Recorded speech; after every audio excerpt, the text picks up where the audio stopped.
কোনো বোমা বিস্ফোরণ নয়। আমি ক্লান্ত হয়ে গেছি। অনেক আগে বোমা বিস্ফোরণ ঘটিয়ে দিয়েছি। অ্যাপারেন্টলি আমি বলিনি, সত্যি কথা বলেছি। এখন সেগুলো মানুষ দেখছে, বুঝতে পারছে। সুলেখা তো ঠিক বলেছিল। যাই হোক, আমি হাততালি কুড়োবার জন্যে এসব কিছু করি না। আমার ছানাপোনাদের নিয়ে আমি থাকি এবং আমি খুব ভালো আছি, সত্যিই ভালো আছি।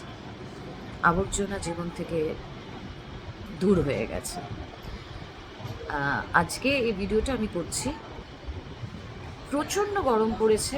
একটু পরেই আবার জানলা ফানলা বন্ধ করে এসি চালিয়ে দেবো। কিছু করতে ইচ্ছা করছে না, গরমে হাঁসফাঁস লাগছে।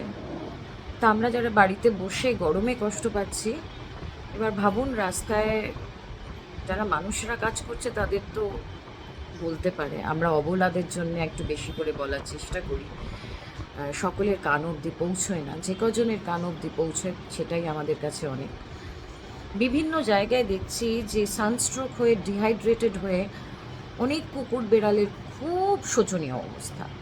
প্রথমত অনেক হকার তুলে দেওয়া হয়েছে রাস্তায়, সেই কারণে যেই সমস্ত লোকজন একটু খেতে টেতে দিতে পারতো, তারাও এখন নেই। তাদের নিজেদেরই কাজের কোনো ঠিক নেই। সো মাই পয়েন্ট ইজ, যদি খেতে না দিতে পারেন এই কুকুরদের বা বেড়াল বা পাখি, একটু বাড়ির সামনে, দোকানের সামনে, ঘরের সামনে, যে কোনো কিছুর জায়গায় একটু ফ্রেশ জল একটু রেখে দেবেন। ওই জলটা একটু পাল্টে পাল্টে দিন, অ্যাটলিস্ট জলটা যেন খেতে পারে।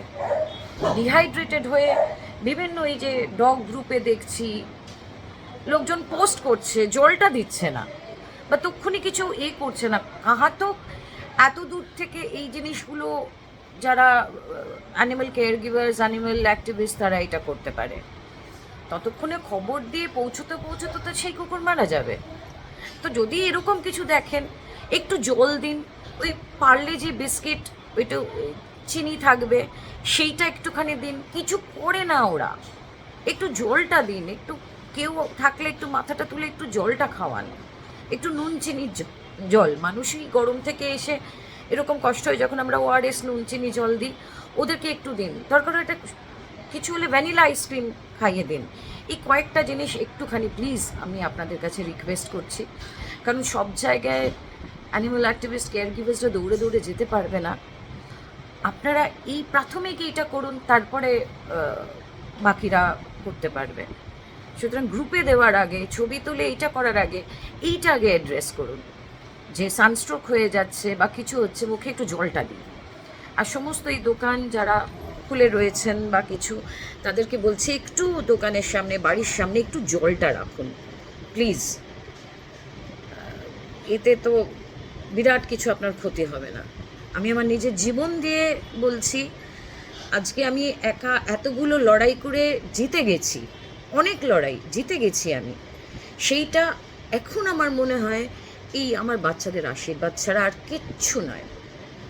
আমার সাথে কোনো বড় কোনো মাথা হোতা দাদা দিদি কেউ কোনো দিন ছিল না, আজও নেই।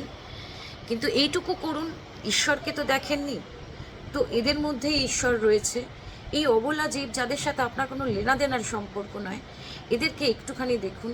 যদি ঈশ্বর মানেন, ইউনিভার্স মানেন, গুড ডিডে মানেন, তাহলে সেইটা আপনার কাছে আসবে। ওই অমুক দিনে অমুক রঙের কাক মানে কুকুরকে খেতে দিলেই তবে আশীর্বাদ হবে, সেইটা না মনে করে একটু সামান্য জলটুকু রাখুন, ব্যাস। এইটুকু আমার এই গরমে, দেখুন কথা বলতে বলতে ঘেমে গেছি, এইটুকু আপনাদের কাছে আমার অনুরোধ। এই কাক পাখি এরা ভীষণ কষ্ট পাচ্ছে এই গরমে। যে কোনো পশু একটু জানলায় জল রাখুন, একটু বারান্দায় জল রাখুন, ছাদে জল রাখুন, বাড়ির সামনে জল রাখুন, দোকানের সামনে জল রাখুন। একটু ছায়ায় তারা আসলে গায়ে জল দিয়ে, লাঠি দিয়ে তাড়াবেন না।